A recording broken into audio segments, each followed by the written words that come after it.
kita tidak menemukan dan merasakan hal mistis apapun di sini. Padahal di sini memiliki begitu banyak cerita mistis dan horor. Tapi kembali lagi, kalau hanya cerita dan tidak bisa dikonfirmasi, belum bisa dianggap sebagai fakta ya. Dan munculnya perasaan takut atau seram di malam hari itu sebenarnya banyak dipengaruhi oleh faktor psikologi dan evolusi. Seperti saat malam hari, sering kali dikaitkan dengan ketidakpastian karena pandangan kita yang terbatas akibat kurangnya cahaya. Jadi, gelap itu memberikan kesan yang tidak terduga. Dan hal ini membuat kita merasa tidak nyaman. Jadi saat penglihatan kita kurang jelas, hal itu bisa membuat pikiran kita mengisi kekosongan dengan gambaran yang lebih mengerikan. Sehingga membuat kita merasa tidak nyaman dan lebih takut.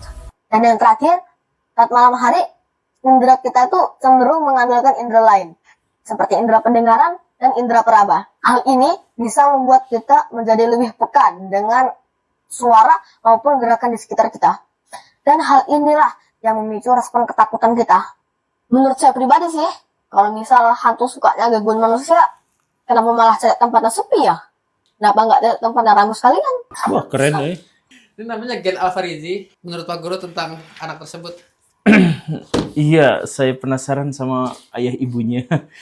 Dan sejujurnya saya sangat kagum sama anak ini. Ini adalah semacam pelipur lara bagi saya. Ini adalah oasis di tengah gurun pasir. Melihat bahwa yang menyampaikannya itu adalah anak kecil dan dengan gaya bahasa yang sangat runut dan kemudian dengan diksi-diksi yang hanya bisa diucapkan oleh orang yang banyak membaca, maka saya benar-benar kagum sama anak kecil ini. Duaan ya, itu luar biasa lah. Kapan-kapan kita ajak podcast yuk. Kalau misalkan Anda tetap melanjutkan cerita yang semacam ini, bisa jadi akan semakin banyak orang yang terkagum-kagum dengan Anda ini.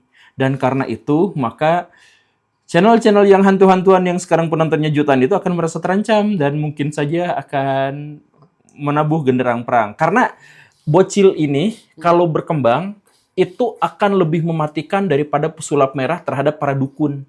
Semoga bukan hanya awet, tapi juga bisa menularkan kepada teman-temannya, menginspirasi orang untuk bisa menjadi seperti itu. Ya, saya yakin Indonesia akan menjadi lebih baik kalau kebanyakan anak, gak usah kebanyakan lah, segelintir anak di Indonesia seperti itu, Indonesia akan menjadi maju. Salam hangat buat Kang Gen Alfarizi. Dia bahkan bio di Instagramnya bagus Pak Guru. Apa? Spooky Detective Gen Alfarizi. Wih, mantap, Spooky Detective. Menguak hal mistis dengan realistis.